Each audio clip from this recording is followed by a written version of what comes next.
Hello guys, welcome to the channel. In this lesson, I'm going to show you how to add black bars in Premiere Pro.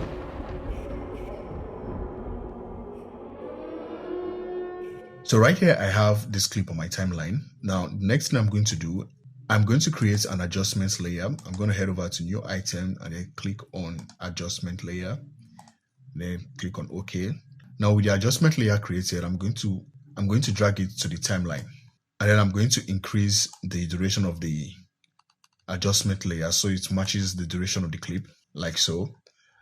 And then with the adjustment layer selected, I'm going to head over to effects and then search for crop.